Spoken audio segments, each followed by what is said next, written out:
നമസ്കാരം. എല്ലാ പ്രിയ പ്രേക്ഷകർക്കും ഗുഡ് മോർണിംഗ് കേരളത്തിലേക്ക് സ്വാഗതം. ശബരിമല സ്വർണ്ണക്കൊള്ളയിൽ സുപ്രധാനമായ കസ്റ്റഡിയിലേക്ക് കടന്നിരിക്കുകയാണ് SIT. കേസിലെ പ്രധാന പ്രതികളിലൊരാളായ മുരാരി ബാബുവിനെയാണ് ഇപ്പോൾ കസ്റ്റഡിയിലെടുത്തിരിക്കുന്നത്. ഇപ്പോൾ സ്വർണ്ണക്കൊള്ളയിലെ ആ ഗൂഢാലോചനയിൽ ഉൾപ്പെടെയുള്ള നിർണായകമായ പല വിവരങ്ങളും ഈ കസ്റ്റഡിയിലൂടെ പുറത്തുവരുമെന്ന് തന്നെയാണ് കരുതേണ്ടത്. ഒപ്പം രാഷ്ട്രപതിയുടെ കേരള സന്ദർശനവും തുടരുകയാണ്. കായികമേളയിലാകട്ടെ ഇന്ന് അത്ലറ്റിക്സിന്റെ ഒരു ആവേശമാണ്. ഈ വാർത്തകളിലേക്കൊക്കെ വരാം. നമുക്ക് ആദ്യം പ്രധാന തലക്കെട്ടുകൾ നോക്കാം.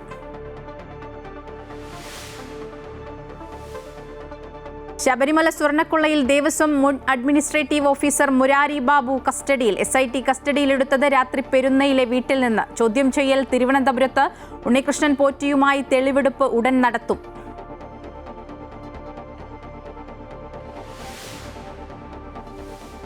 രാഷ്ട്രപതി സഞ്ചരിച്ച ഹെലികോപ്റ്റർ ലാൻഡിംഗ് പാഡിൽ താഴ്ന്നതിൽ സുരക്ഷാ വീഴ്ചയില്ലെന്ന് സംസ്ഥാന ആഭ്യന്തര വകുപ്പ്. യാത്രയുടെ മേൽനോട്ടം വ്യോമസേനയ്ക്ക്. രാഷ്ട്രപതി ഭവനോ കേന്ദ്ര സർക്കാരോ റിപ്പോർട്ട് തേടിയിട്ടില്ലെന്നും വിശദീകരണം. രാഷ്ട്രപതി ഇന്ന് ശിവഗിരിയിൽ ശ്രീനാരായണ ഗുരു സമാധിയുടെ ശതാബ്ദി ആചരണം ഉദ്ഘാടനം ചെയ്യും.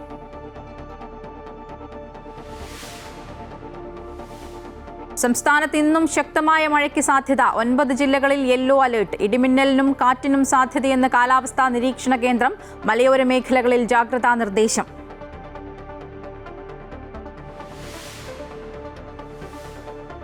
ബീഹാർ നിയമസഭാ തെരഞ്ഞെടുപ്പിൽ മഹാസഖ്യത്തിന്റെ മുഖ്യമന്ത്രി സ്ഥാനാർത്ഥിയെ ഇന്ന് പ്രഖ്യാപിക്കും.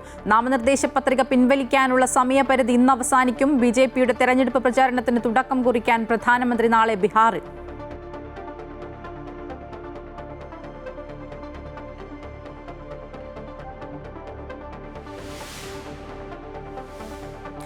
റഷ്യൻ എണ്ണ കമ്പനികൾക്ക് ഉപരോധം ഏർപ്പെടുത്തി അമേരിക്ക. നടപടി റഷ്യ-യുക്രൈൻ സമാധാന നീക്കങ്ങൾക്ക് റഷ്യയ്ക്കുമേൽ സമ്മർദ്ദം ശക്തിപ്പെടുത്താൻ. അമേരിക്കൻ നീക്കം ട്രംപ് പുടിൻ കൂടിക്കാഴ്ച ഒഴിവാക്കിയതിന് പിന്നാലെ.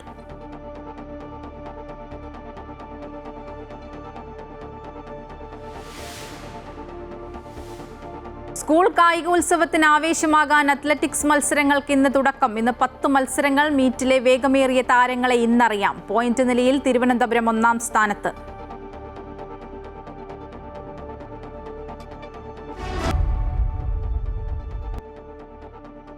ആദ്യം തന്നെ പ്രധാനപ്പെട്ട ഒരു വാർത്തയിലേക്ക് തന്നെയാണ്. ശബരിമല സ്വർണ്ണക്കൊള്ളയിൽ ദേവസ്വം ബോർഡ് മുൻ അഡ്മിനിസ്ട്രേറ്റീവ് ഓഫീസർ മുരാരി ബാബു കസ്റ്റഡിയിലായിരിക്കുകയാണ്. പെരുന്നയിലെ വീട്ടിൽ നിന്നാണ് പ്രത്യേക അന്വേഷണ സംഘം മുരാരി ബാബുവിനെ കസ്റ്റഡിയിലെടുത്തത്. ആതിരയുണ്ട് തിരുവനന്തപുരത്ത് നിന്നും വിവരങ്ങളുമായി. ആതിര, ഈ കേസിലെ സുപ്രധാനമായ ഒരു കസ്റ്റഡിയാണ് ഇപ്പോൾ ഉണ്ടായിരിക്കുന്നത്. മുരാരി ബാബുവിനെയാണ് പ്രത്യേക അന്വേഷണ സംഘം ഇപ്പോൾ കസ്റ്റഡിയിലെടുത്തിരിക്കുന്നത്. എന്തൊക്കെയാണ് ഇതുമായി ബന്ധപ്പെട്ട് ലഭിക്കുന്ന വിവരങ്ങൾ?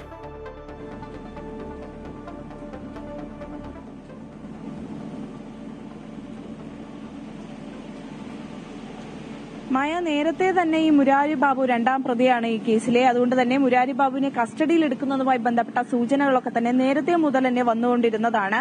അതുകൊണ്ട് തന്നെ ഏത് നിമിഷം വേണമെങ്കിലും മുരാരി ബാബുവിനെ ഈ പ്രത്യേക അന്വേഷണ സംഘം കസ്റ്റഡിയിൽ എടുക്കുമെന്നുള്ള വാർത്തകളായിരുന്നു പുറത്തു വന്നുകൊണ്ടിരുന്നത്. അതിൽ ഇന്നലെ രാത്രി ഏകദേശം 10 മണിയോടുകൂടിയാണ് മുരാരി ബാബുവിനെ പ്രത്യേക അന്വേഷണ സംഘം പെരുന്നയിലെ വീട്ടിലെത്തി ഇത്തരത്തിൽ കസ്റ്റഡിയിലെടുക്കുന്നത്. ഈ നേരത്തെ ഈ കസ്റ്റഡിയിലെടുക്കുന്നതിനായി നോട്ടീസ് നൽകുകയോ മറ്റോ ഒന്നും പ്രത്യേക അന്വേഷണ സംഘം ചെയ്തിരുന്നില്ല. മറിച്ച് ഉണ്ണികൃഷ്ണൻ പോറ്റിയതുപോലെ സമാനമായ രീതിയിൽ തന്നെ മുരാരി ബാബുവിന്റെ വീട്ടിലെത്തി അവിടെ നിന്നും കസ്റ്റഡിയിലെടുക്കുകയായിരുന്നു ചെയ്തിരുന്നത്. അതിനുശേഷം തിരുവനന്തപുരത്തെ ഈ വിജിലൻസ് ആസ്ഥാനത്തേക്ക് എത്തിച്ച് ഇഞ്ചിക്കലുള്ള ഈ ക്രൈംബ്രാഞ്ച് ഓഫീസിലാണ് നിലവിൽ മുരാരി ബാബുവിനെ എത്തിച്ചിട്ടുള്ളത്. ഇത്തരത്തിൽ തിരുവനന്തപുരത്ത് എത്തിക്കുന്നതായി കുടുംബാംഗങ്ങളെയൊക്കെ തന്നെ പ്രത്യേക അന്വേഷണ സംഘം അറിയിച്ചിരുന്നു. അതിനെ തുടർന്നാണ് തിരുവനന്തപുരത്ത് എത്തി കൂടുതൽ ചോദ്യം ചെയ്യലിലേക്ക് കടക്കുവാനുള്ള നീക്കത്തിലാണ് SIT ഉള്ളത്. ഇതിൽ പ്രധാനപ്പെട്ട കാര്യം 2019 നടന്നിട്ടുള്ള ഈ ദ്വാരപാലക ശില്പങ്ങളിലെ ആയാലും അതുപോലെ തന്നെ ഈ സ്വർണ്ണ പാളികളായാലും ഇത് ചെമ്പ് പാളികളാണ് എന്ന തരത്തിൽ രേഖകൾ ഉണ്ടാക്കിയ വ്യാജ രേഖകൾ ചമച്ചതുൾപ്പെടെയുള്ള ഗുരുതരമായ കണ്ടെത്തലുകൾ മുരാരി ബാബുവിന് എതിരെ ഉണ്ടായിരുന്നു. ഈ കണ്ടെത്തലുകളൊക്കെ തന്നെ ക്രൈംബ്രാഞ്ചും അതുപോലെ തന്നെ SITയും ശരിവച്ചിട്ടുള്ള കാര്യങ്ങളാണ്. അതുകൊണ്ട് തന്നെ ഇതിൽ നിർണായകമായ വിവരങ്ങളാണ് മുരാരി ബാബുവിൽ നിന്നും ചോദ്യം ചെയ്ത് കണ്ടെത്താനുള്ളത്. പ്രധാനമായും ഏറ്റവും പ്രധാനപ്പെട്ട കാര്യം എന്ന് പറയുന്നത് ഈ തൊണ്ടി മുതൽ, അതായത് ഈ നഷ്ടപ്പെട്ടു പോയ സ്വർണം കണ്ടെത്തുക എന്നുള്ളതാണ്. കോടതി ആവശ്യപ്പെട്ടതും ഇത്തരത്തിൽ ഈ സ്വർണം എത്രയും പെട്ടെന്ന് കണ്ടെത്താനാണ് SIT ഉൾപ്പെടെ ആവശ്യപ്പെട്ടിട്ടുള്ളത്. അതുകൊണ്ട് തന്നെ ഈ വിഷയത്തിലൊക്കെ തന്നെ മുരാരി ബാബുവിന്റെ മൊഴിയൊക്കെ വളരെ നിർണായകമാകും. ആദ്യം മുതൽ തന്നെ കേസിൽ ഏറ്റവും നിർണായകമായ ഒരു ദേവസ്വം മുൻ അഡ്മിനിസ്ട്രേറ്റീവ് ഓഫീസറാണ് മുരാരി ബാബു. അതുകൊണ്ട് തന്നെ ഈ തെളിവുകളെല്ലാം തന്നെ മുരാരി ബാബുവിന് എതിരായിരുന്നു. നേരത്തെ തന്നെ വിജിലൻസ് ഇത്തരത്തിലുള്ള കണ്ടെത്തലുകളൊക്കെ വിജിലൻസും അതുപോലെ തന്നെ ക്രൈംബ്രാഞ്ച് ഉൾപ്പെടെയുള്ള അന്വേഷണ സംഘങ്ങളെല്ലാം തന്നെ മുരാരി ബാബുവിനെതിരായിട്ടുള്ള ഈ തെളിവുകളൊക്കെ തന്നെ കണ്ടെത്തിയിരുന്നതാണ്. ഈ വ്യാജരേഖ ഇത്തരത്തിൽ മഹസറിൽ ഇത് ചെമ്പുപാളികളാണ് എന്ന് ഉണ്ണികൃഷ്ണൻ പോറ്റിക്ക് അനുകൂലമായിട്ടുള്ള ഒരു തെളിവ് വ്യാജരേഖയുണ്ടാക്കിയത് ഉൾപ്പെടെയുള്ള ഗുരുതരമായ കാര്യങ്ങളാണ് ഈ മുരാരി ബാബുവിനെതിരെ വിജിലൻസിന്റെയും പ്രത്യേക അന്വേഷണ സംഘം ഉൾപ്പെടെ കണ്ടെത്തിയിരിക്കുന്നത്. അതുകൊണ്ട് തന്നെ കൃത്യമായ രീതിയിൽ മുരാരി ബാബുവിനെ കസ്റ്റഡിയിൽ എടുക്കുമെന്ന് നേരത്തെ സൂചനയുള്ളതായിരുന്നു. അതിൻ പ്രകാരമാണ് ഇന്നലെ രാത്രി 10 മണിയോടുകൂടി മുരാരി ബാബുവിനെ ഇത്തരത്തിൽ കസ്റ്റഡിയിൽ എടുക്കുന്നത്. മുരാരി ബാബുവിൽ നിന്നും ഇനി കണ്ടെത്താനുള്ളത് ഈ 1998 ഇത്തരത്തിൽ വിജയ് മല്യ ഈ സ്വർണം പൂശുന്നത്. പക്ഷേ അത് ചെമ്പ് പാളികളായിരുന്നു എന്നാണ് മുരാരി ബാബു ഉണ്ണികൃഷ്ണൻ പോറ്റിക്ക് അനുകൂലമായി മഹസറിൽ ഉൾപ്പെടെ രേഖപ്പെടുത്തിയിരുന്നത്. തീർച്ചയായും ആതിര, ഈ സ്വർണത്തിന് പകരം ചെമ്പുപാളി എന്ന് രേഖപ്പെടുത്തി വ്യാജമായി കൃത്രിമ രേഖയുണ്ടാക്കി എന്നുള്ള ഗുരുതരമായ കണ്ടെത്തലുകളാണ് ഈ അന്വേഷണ സംഘം ഈ മുരാരി ബാബുവിനെതിരെ നടത്തിയിട്ടുള്ളത്. അപ്പോൾ ഇത്തരത്തിൽ ഈ സ്വർണത്തിന് പകരം ചെമ്പ് എന്നെഴുതാനുള്ള ആ ഒരു ധൈര്യം, അതിന് പിന്നിൽ ഏത് ഉന്നതരാണ്, ഇത്തരത്തിൽ ആർക്കു വേണ്ടിയാണ്, ഹൈക്കോടതി ഇന്നലെ അടക്കം സൂചിപ്പിച്ചതുപോലെ ആർക്കു വേണ്ടിയാണ് ഇത്തരത്തിലുള്ള ഗൂഢാലോചനകളൊക്കെ നടത്തിയത് എന്നുള്ള കാര്യത്തിലടക്കം ഈ ചോദ്യം ചെയ്യലിൽ നിന്ന് പുറത്തു വരുമെന്ന് തന്നെയല്ലേ കരുതേണ്ടത്? ഒപ്പം മറ്റ് ഈ പ്രതിപട്ടികയിലുള്ള മറ്റു പ്രതികളിലേക്കുള്ള ഒരു കസ്റ്റഡിയിലേക്കടക്കം ഇനി നീങ്ങാൻ തന്നെയല്ലേ സാധ്യത?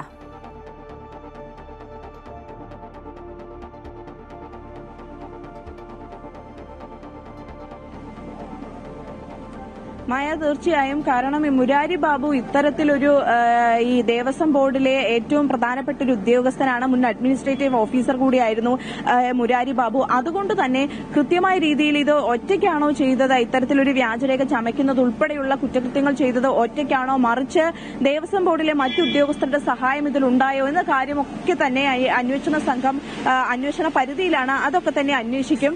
ഈ 2 കേസുകളിലും ഈ മുരാരി ബാബു പ്രതിയാണ്. ഒന്നിൽ 2ാം പ്രതി, മറ്റൊന്നിൽ 3ാം പ്രതി. ഇത്തരത്തിൽ 2 കേസുകളിലും മുരാരി ബാബു പ്രതിയാണ്. മാത്രമല്ല മറ്റു ദേവസ്വം ബോർഡ് ഉദ്യോഗസ്ഥരിലേക്കും ഒക്കെ തന്നെ അന്വേഷണം നീളുന്നുണ്ട്.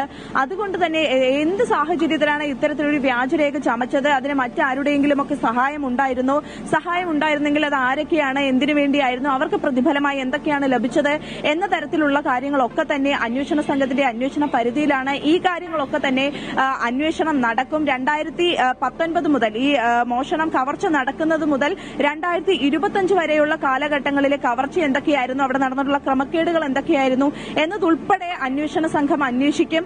നിലവിൽ ഈ സ്വർണം വീണ്ടെടുക്കുക, ഈ കവർച്ച ചെയ്യപ്പെട്ടുള്ള സ്വർണം വീണ്ടെടുക്കുക എന്നുള്ളതാണ് അന്വേഷണ സംഘത്തിന്റെ മുൻപിലുള്ള വെല്ലുവിളി. ഈ തൊണ്ടി മുതൽ ലഭിച്ചു കഴിഞ്ഞാൽ ഒരുപക്ഷെ അന്വേഷണത്തിന് കൂടുതൽ വ്യക്തതയുണ്ടാകും. അതുകൊണ്ട് തന്നെ ഈ ബാംഗ്ലൂർ, ചെന്നൈ, ഹൈദരാബാദ് കേന്ദ്രീകരിച്ച് വിശദമായ രീതിയിലുള്ള ഒരു അന്വേഷണ സംഘം ഉടൻ നടത്തുമെന്നാണ് അറിയാൻ സാധിക്കുന്നത്. മാത്രമല്ല ഉണ്ണികൃഷ്ണൻ പോറ്റിയെ തെളിവെടുപ്പിന് എത്തിക്കാനുള്ള ഒരു സാധ്യതയും മുന്നിൽ കാണുന്നുണ്ട്.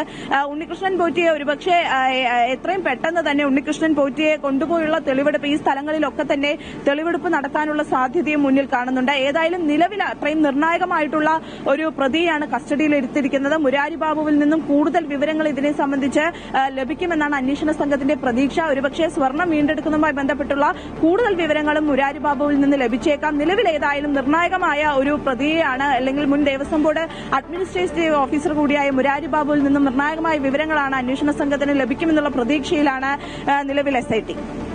അതിനെ അതുപോലെ തന്നെ ഇന്ന് തന്നെ കോടതിയിൽ ഹാജരാക്കി അറസ്റ്റിൽ ഉൾപ്പെടെയുള്ള കാര്യങ്ങളിലേക്ക് നീങ്ങുക, ഒപ്പം ഈ ഉണ്ണികൃഷ്ണൻ പോറ്റിയുമായി കൂടെ ഇരുത്തി ചോദ്യം ചെയ്യുക തുടങ്ങിയ കാര്യങ്ങളിലേക്ക് തന്നെ ആയിരിക്കില്ലേ വരും മണിക്കൂറിൽ SIT നീങ്ങുക?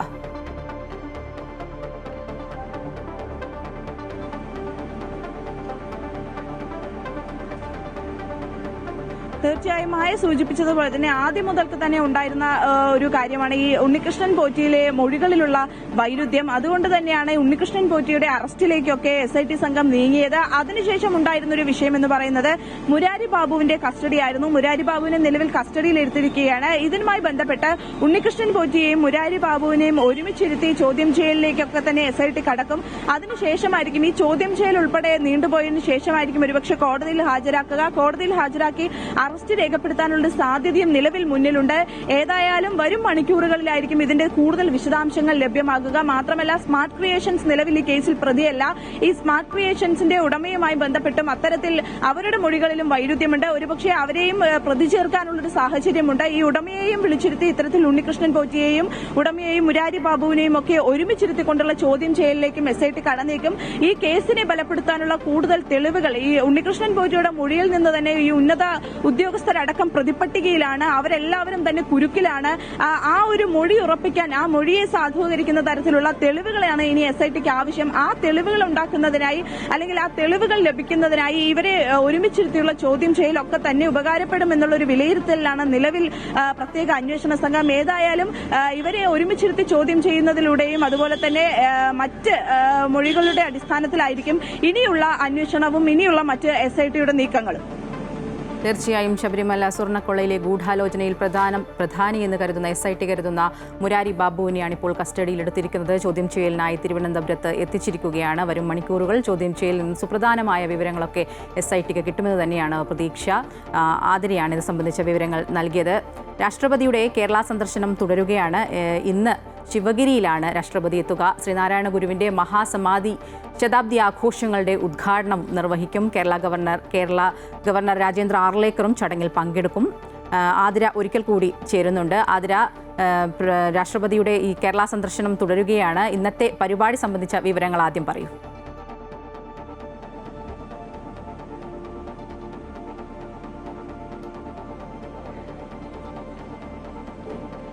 മായ, രാഷ്ട്രപതിയുടെ കേരള സന്ദർശനം തുടരുകയാണ്. ഇന്ന് രാഷ്ട്രപതി ശിവഗിരി സന്ദർശിക്കും. ഇന്നലെ തന്നെ അറിയിച്ചിരുന്നതാണ് ഇത്തരത്തിൽ ശിവഗിരിയിലേക്ക് രാഷ്ട്രപതി പോകുമെന്നുള്ളത്.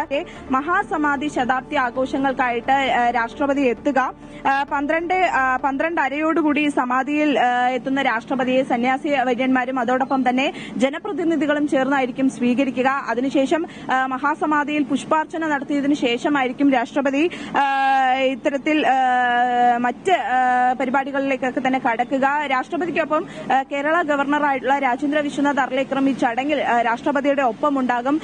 അതിനുശേഷം ധർമ്മസംഘം ട്രസ്റ്റ് ആയിട്ടുള്ള ശ്രീനാരായണ ഗുരു ധർമ്മസംഘം ട്രസ്റ്റ് പ്രസിഡന്റ് ആയിട്ടുള്ള സ്വാമി സച്ചിദാനന്ദ മുഖ്യ പ്രഭാഷണം നടത്തും. ഈ ശിവഗിരിയിലൊക്കെ തന്നെ വലിയ രീതിയിലുള്ള സുരക്ഷാ ക്രമീകരണങ്ങളും ഈ മറ്റ് ക്രമീകരണങ്ങളും ഒക്കെ തന്നെ ഗതാഗത ക്രമീകരണങ്ങളും ഒക്കെ തന്നെ രാഷ്ട്രപതിയുടെ സന്ദർശനത്തോടനുബന്ധിച്ച് ഒരുക്കിയിട്ടുണ്ട്. ഈ ഉച്ചയ്ക്ക് ഏകദേശം 10 മണി മുതൽ ഈ ഹാളിലേക്ക് പ്രവേശനം അനുവദിച്ചു തുടങ്ങും. പക്ഷേ തിരിച്ചറിയൽ രേഖ ഉൾപ്പെടെയുള്ള പാസ് ഉൾപ്പെടെയുള്ള കാര്യങ്ങളുള്ളവർക്ക് മാത്രമാണ് ഈ രാഷ്ട്രപതിയുടെ ഈ സന്ദർശനത്തോടനുബന്ധിച്ച് ശിവഗിരിയുടെ ഈ ഇത്തരത്തിലുള്ള ഹാളിലേക്കൊക്കെ തന്നെ പ്രവേശനം അനുവദിച്ചിട്ടുള്ളത്. കൃത്യമായ രീതിയിലുള്ള തിരിച്ചറിയൽ രേഖകൾ വേണം.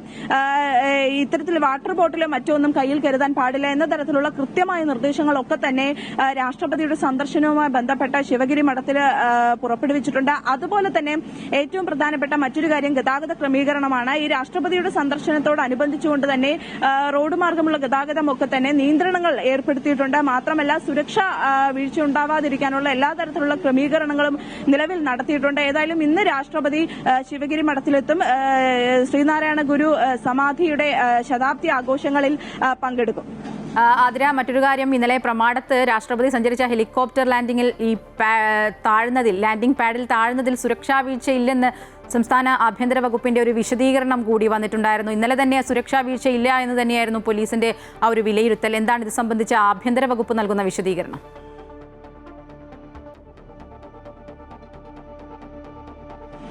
മായ, ഇന്നലെ ഈ വലിയ രീതിയിൽ ഈ ഒരു സുരക്ഷാ വീഴ്ചയുണ്ടായി എന്ന തരത്തിലൊക്കെ തന്നെ വാർത്തകൾ വന്നിരുന്നു. പക്ഷേ സംസ്ഥാന ആഭ്യന്തര വകുപ്പ് ആ വാർത്തകളൊക്കെ തള്ളുകയാണ്. കാരണം സുരക്ഷാ വീഴ്ച ഉണ്ടായിട്ടില്ല എന്നൊരു നിലപാടിലാണ് സംസ്ഥാന ആഭ്യന്തര വകുപ്പ് ഉള്ളത്. ഇതിനെ സംബന്ധിച്ച് ഇത്തരത്തിൽ ഈ രാഷ്ട്രപതിയുടെ ഹെലികോപ്റ്റർ ഈ കോൺക്രീറ്റിൽ താഴ്ന്നത് സംബന്ധിച്ച് രാഷ്ട്രപതി ഭവനോ അതുപോലെ തന്നെ കേന്ദ്ര സർക്കാരോ ഇത് സംബന്ധിച്ച് ഒരു വിശദീകരണമോ ഒന്നും തന്നെ ആവശ്യപ്പെട്ടിട്ടില്ല. അതുകൊണ്ട് തന്നെ ഇതൊരു സുരക്ഷാ വീഴ്ചയായി വിലയിരുത്താൻ സാധിക്കില്ല എന്ന നിലപാടിലാണ് സംസ്ഥാന ആഭ്യന്തര വകുപ്പുള്ളത്. ഇതിന്റെ ഈ രാഷ്ട്രപതിയുടെ ഈ സന്ദർശനം സംബന്ധിച്ച് എല്ലാ തരത്തിലുമുള്ള ഈ ഹെലികോപ്റ്റർ മാർഗമുള്ള സന്ദർശനവും അതുപോലെ തന്നെ ഇതെല്ലാം സംബന്ധിച്ച് സേനയാണ് ഇതിന്റെ ഉത്തരവാദിത്തം അല്ലെങ്കിൽ ഈ ക്രമീകരണങ്ങളൊക്കെ തന്നെ ഏർപ്പെടുത്തിയത് ഇത്തരത്തിൽ കേന്ദ്ര സേനയാണ്. അതുകൊണ്ട് തന്നെ ഇതിൽ ആഭ്യന്തര വകുപ്പിന്റെ സംസ്ഥാന ആഭ്യന്തര വകുപ്പിന്റെ ഒരു സുരക്ഷാ വീഴ്ചയായി ഇത് കണക്കാക്കാനാവില്ല എന്നൊരു നിലപാടിലാണ് സംസ്ഥാന ആഭ്യന്തര വകുപ്പ് നിലവിലുള്ളത്. ഇത് സംബന്ധിച്ച് കേന്ദ്രമോ അതുപോലെ തന്നെ രാഷ്ട്രപതി ഭവനോ ഇത് സംബന്ധിച്ച് യാതൊരു വിധത്തിലുള്ള വിശദീകരണം തേടലോ മറ്റു നോട്ടീസ് നൽകലോ ഒന്നും തന്നെ സംസ്ഥാനത്തോട് ആവശ്യപ്പെട്ടിട്ടില്ല. അതുകൊണ്ട് തന്നെ ഇതൊരു സുരക്ഷാ വീഴ്ചയായി കണക്കാക്കാൻ സാധിക്കില്ല എന്നൊരു നിലപാടിലാണ് നിലവിൽ സംസ്ഥാന സർക്കാർ ഉള്ളത്. ശരി ആതിര, തിരുവനന്തപുരത്തെ പരിപാടിക്ക് ശേഷം വൈകിട്ട് 3:50 Kottayam Pala Saint Thomas College ഗ്രൗണ്ടിലെത്തുന്ന രാഷ്ട്രപതി കോളേജിന്റെ പ്ലാറ്റിനം ജൂബിലി സമാപന സമ്മേളനവും ഉദ്ഘാടനം ചെയ്യുന്നുണ്ട്. ജൂബിലി സ്മാരകമായി നിർമ്മിക്കുന്ന പുതിയ ബ്ലോക്കിന്റെ ശിലാഫലകവും രാഷ്ട്രപതി അനാച്ഛാദനം ചെയ്യും. ബിഷപ്പ് മാർ ജോസഫ് കല്ലറങ്ങാട്ട് രാഷ്ട്രപതിക്ക് ഉപഹാരം സമ്മാനിക്കും. ഗവർണർ രാജേന്ദ്ര വിശ്വനാഥ് ആർലേക്കർ, കേന്ദ്രമന്ത്രി ജോർജ് കുര്യൻ, സംസ്ഥാന സഹകരണ വകുപ്പ് മന്ത്രി VN വാസവൻ തുടങ്ങിയവരും പ്രത്യേക ക്ഷണം ലഭിച്ച 800ഓളം പേരും പരിപാടിയിൽ പങ്കെടുക്കും. സെന്റ് തോമസ് കോളേജ് ഗ്രൗണ്ടിൽ നിന്ന് വൈകിട്ട് 5:10 ഹെലികോപ്റ്ററിൽ കോട്ടയത്ത് എത്തുന്ന രാഷ്ട്രപതി കോട്ടയം പോലീസ് പരേഡ് ഗ്രൗണ്ടിൽ ഇറങ്ങി അവിടെ നിന്ന് കുമരകത്തെത്തും. കുമരകം താജ് ഹോട്ടലിലാണ് രാത്രി വിശ്രമം. നാളെ കുമരകത്ത് നിന്ന് തിരികെ കോട്ടയം പോലീസ് പരേഡ് ഗ്രൗണ്ടിലെത്തി രാവിലെ 11 ഹെലികോപ്റ്ററിൽ കൊച്ചിയിലേക്ക് പോകും.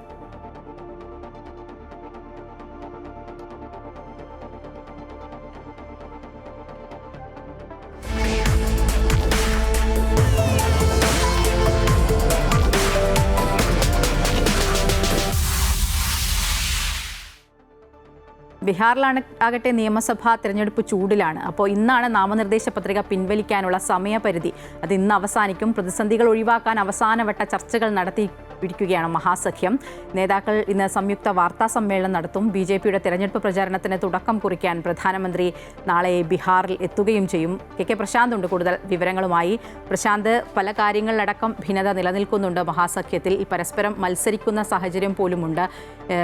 ഏത് രീതിയിലായിരിക്കും ഈ ചർച്ചകളൊക്കെ ഇനി വരും മണിക്കൂറുകളുള്ള ചർച്ചകളൊക്കെ പുരോഗമിക്കുക? ഒപ്പം മുഖ്യമന്ത്രി സ്ഥാനാർത്ഥിയൊക്കെയായി തേജസ്വിയെ തന്നെ ഉയർത്തിക്കാട്ടി പ്രചരണത്തിന് ഇറങ്ങാനാണോ സാധ്യത?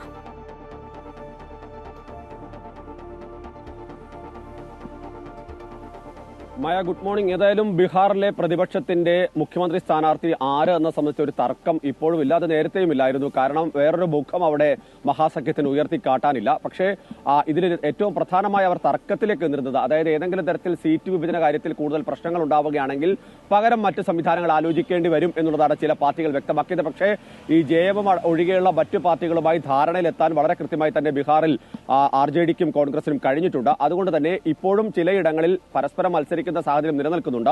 അത് ഇന്നോടുകൂടി തന്നെ അക്കാര്യത്തിൽ ഒരു വ്യക്തത വരും എന്നുള്ളതാണ് RJD വ്യക്തമാക്കിയിരിക്കുന്നത്.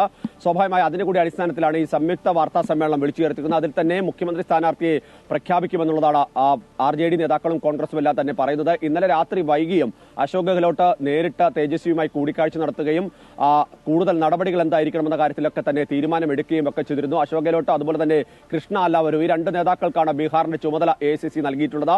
ആ നേതാക്കൾ തന്നെയാണ് നേരിട്ട് ചർച്ചകൾ നടത്തി പ്രശ്നങ്ങൾ പരിഹരിച്ചുകൊണ്ടിരിക്കുന്നത്. അതുകൊണ്ട് തന്നെ ഇന്ന് വളരെ കൃത്യമായ ഒരു ചിത്രം വ്യക്തമാകുമെന്ന് തന്നെയാണ് നമുക്ക് പറയാൻ കഴിയുന്നത്. ഏതായാലും ഇന്നലെ തന്നെ RJDയുടെ ചില നേതാക്കളുടെ നാമനിർദ്ദേശ പത്രിക അവർ പിൻവലിക്കുകയും അവർ വലിയ രീതിയിലുള്ള പ്രതിഷേധം ഉയർത്തുകയും ഒക്കെ ചെയ്തിരുന്നു. പക്ഷേ ഗുരുതരമായ ആരോപണം ഇപ്പോഴും കോൺഗ്രസിനും RJDക്കുമെതിരെ ഉണ്ട്. അത് സ്ഥാനാർത്ഥി നിർണയവുമായി ബന്ധപ്പെട്ട് തന്നെയാണ്. പലയിടത്തും പണം വാങ്ങി സീറ്റുകൾ നൽകുന്ന സാഹചര്യത്തിലേക്ക് വന്നുവെന്ന ഗുരുതര ആരോപണമാണ് പലയിടത്തു നിന്ന് ഉയർന്നു വരുന്നത്. പ്രതിഷേധങ്ങൾ ഉണ്ടാകുന്നുണ്ട്. BJP അത് രാഷ്ട്രീയ ആയുധമായി എടുക്കുകയും ചെയ്യുന്നു എന്നുള്ളതാണ് ശ്രദ്ധിക്കേണ്ട കാര്യം. മറ്റൊന്ന്, ഇത്തരത്തിൽ ഏതൊക്കെ വിഷയങ്ങൾ വിഷയങ്ങളാണ് ഉയർത്തി പ്രചാരണത്തിലേക്ക് പോകുക എന്നുള്ളതാണ്. സ്വാഭാവികമായും വിദ്യാഭ്യാസം, തൊഴിൽ തുടങ്ങിയ വിഷയങ്ങൾ ഉയർത്തുന്നുണ്ട്. പക്ഷെ അതിനെ മറികടക്കാനുള്ള നീക്കങ്ങൾ മറു ക്യാമ്പിലും ഉണ്ട്. ആ ഒരു സാഹചര്യത്തിൽ അതിനപ്പുറത്തേക്ക് എന്തെങ്കിലും കൂടുതൽ പ്രഖ്യാപനങ്ങളുണ്ട്. ഇന്നലെ തന്നെ വനിതകൾക്ക് ആദ്യ ദിവസം മുതൽ, അതായത് തെരഞ്ഞെടുപ്പ് പ്രഖ്യാപിക്കുന്ന ദിവസങ്ങൾ മുതൽ ഇങ്ങോട്ട് വനിതകൾക്ക് കൂടുതൽ ആനുകൂല്യങ്ങൾ ലഭിക്കുന്ന പദ്ധതികൾക്കാണ് മുൻതൂക്കം കൊടുക്കുകയും അത്തരം പദ്ധതികൾ കൂടുതലായി പ്രഖ്യാപിക്കുകയും വാഗ്ദാനങ്ങൾ നൽകുകയും ചെയ്തിട്ടുണ്ട് മഹാസഖ്യം. അതുകൊണ്ട് തന്നെ ഇന്നലെയും സമാനമായ രീതിയിൽ തന്നെ ഇന്നിപ്പോൾ പ്രഖ്യാപനത്തിലേക്ക് വരുമ്പോൾ കൂടുതൽ ഇത്തരം വാഗ്ദാനങ്ങൾ ഉണ്ടാകാനുള്ള ഒരു സാധ്യതയുണ്ട് എന്നുള്ളതാണ് എടുത്തു പറയേണ്ടത്. മറ്റൊന്ന്, ഇത്തരം സാഹചര്യങ്ങൾ, ഈ അനുനയ നീക്കങ്ങൾ അവസാനിച്ച ശേഷവും എവിടെയെങ്കിലും പരസ്പരം മത്സരിക്കുമോ എന്നുള്ളതാണ് അറിയാനുള്ളത്. അങ്ങനെ മത്സരിക്കുകയാണെങ്കിൽ അത് NDAക്ക് ഗുണകരമാകുന്ന അവസ്ഥയിലേക്ക് കാര്യങ്ങൾ എത്തും. മറ്റൊന്ന്, നാളെ പ്രധാനമന്ത്രി ബീഹാറിലേക്ക് എത്തുകയാണ്. 2 യോഗങ്ങളിൽ പ്രധാനമന്ത്രി പങ്കെടുക്കുന്നുണ്ട്. പ്രധാനമന്ത്രി എത്തുന്നതോടുകൂടി തന്നെ വലിയൊരു മാറ്റം ബീഹാറിൽ ഉണ്ടാകുമെന്ന് ഉറപ്പാണ്. കാരണം ഇതിനു മുമ്പ് പ്രധാനമന്ത്രി ബീഹാറിലെത്തുമ്പോൾ അവിടുത്തെ മുഴുവൻ യുവജനതയും ഒപ്പം തന്നെ വനിതകളെയും കയ്യിലെടുത്ത് കൃത്യമായൊരു സന്ദേശം നൽകാൻ അദ്ദേഹത്തിന് കഴിഞ്ഞിരുന്നു. നിതീഷ് കുമാറാണ് മുഖ്യമന്ത്രി സ്ഥാനാർത്ഥി എങ്കിലും പ്രധാനമന്ത്രിയാണ് ആ വിജയത്തിന്റെ ക്രെഡിറ്റ് എന്ന നിലയിലേക്ക് കാര്യങ്ങൾ കൊണ്ടുവരാൻ തന്നെയാണ് BJP ലക്ഷ്യമിടുന്നത്. മറ്റു ചില പേരുകൾ മുഖ്യമന്ത്രി സ്ഥാനത്തേക്ക് BJP ആലോചിക്കുകയും ഒക്കെ ചെയ്യുന്നുണ്ട്. ഇതിൽ എത്ര സീറ്റുകൾ JDUവിനും BJPക്കും ലഭിക്കും എന്നതിനനുസരിച്ച് മാത്രമായിരിക്കും ആ JDU സഖ്യത്തിന്റെ കാര്യത്തിൽ അല്ലെങ്കിൽ NDAയുടെ സഖ്യത്തിൽ ആരായിരിക്കും മുഖ്യമന്ത്രി എന്ന് നമുക്ക് ഈ ഘട്ടത്തിൽ അതിനുശേഷം മാത്രമേ പറയാൻ കഴിയുള്ളൂ. ഏതായാലും നിർണായക മത്സരമാണ് ബീഹാറിനെ സംബന്ധിച്ച്. കാരണം കേന്ദ്ര സർക്കാരിനെ സംബന്ധിച്ച് അവർ മുന്നോട്ട് വെച്ച നിലപാടുകൾ അംഗീകരിക്കപ്പെട്ടു എന്ന് വരുത്തി തീർക്കണം, അല്ലെങ്കിൽ അത്തരം നീക്കങ്ങൾ ഉണ്ടാകണം. മറുവശത്ത് വോട്ടർ പട്ടിക ക്രമക്കേട്, SIR അടക്കമുള്ള വിഷയങ്ങളുമായി ബന്ധപ്പെട്ട് ഉയർത്തിയ ആരോപണങ്ങളുണ്ട്. അതുമായി ബന്ധപ്പെട്ട പ്രതിഷേധങ്ങളുണ്ട്.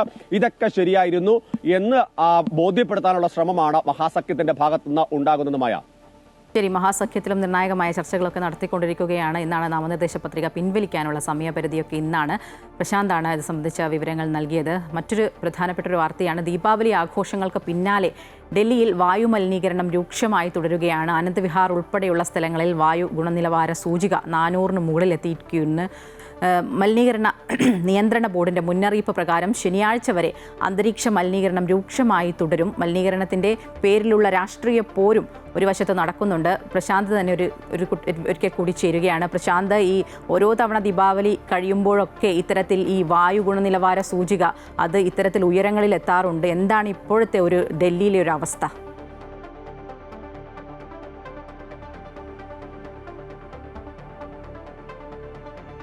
ഏറ്റവും മലിനമായ വായുവുള്ള ഒരു സ്ഥലമാണ് ഡൽഹി. രാജ്യതലസ്ഥാനത്ത് സാഹചര്യങ്ങൾ നേരത്തെ വളരെ ഗുരുതരമായിരുന്നു. ഒരു പരിധിവരെ അത് കുറയ്ക്കാൻ ഈ പുതിയ സർക്കാരിനും ഒക്കെ തന്നെ മറ്റ് സംവിധാനങ്ങൾക്കൊക്കെ കഴിഞ്ഞിരുന്നു. പ്രത്യേകിച്ച് ഡീസൽ വാഹനങ്ങളുടെ എണ്ണം കുറയ്ക്കുന്നു, മറ്റ് നടപടികൾ ഉണ്ടാകുന്നു, ഓഡിവൻ നടപടി മുന്നോട്ട് പോകുന്നു, ഇരട്ട ഒറ്റയക്ക വണ്ടികളുടെ ക്രമീകരണങ്ങളുണ്ട്. ഇങ്ങനെ പല നടപടികൾ മുന്നോട്ട് വെച്ചുകൊണ്ടാണ് അപ്പോഴും ഗുരുതരമായ ആരോപണം ആ സമയത്തെല്ലാം തന്നെ ഉയർത്തിയിരുന്നത്. ഹരിയാന, പഞ്ചാബ് അടക്കമുള്ള സംസ്ഥാനങ്ങളിൽ വിളവെടുപ്പിന്റെ ഭാഗമായി അതിനുശേഷം വൈക്കോലുകൾ കൂട്ടിയിട്ട് കത്തിക്കുകയും അതിന്റെ പുക ഡൽഹിയിലേക്ക് എത്തുകയും ഒക്കെ ചെയ്യുന്നു. അതിന്റെ ഭാഗമായി ഉണ്ടാകുന്ന മലിനീകരണം ആണ് എന്നുള്ളതായിരുന്നു വാദം. അങ്ങനെ ഒരു സാഹചര്യം നിലനിൽക്കുമ്പോഴാണ് ദീപാവലി എത്തുന്നത്.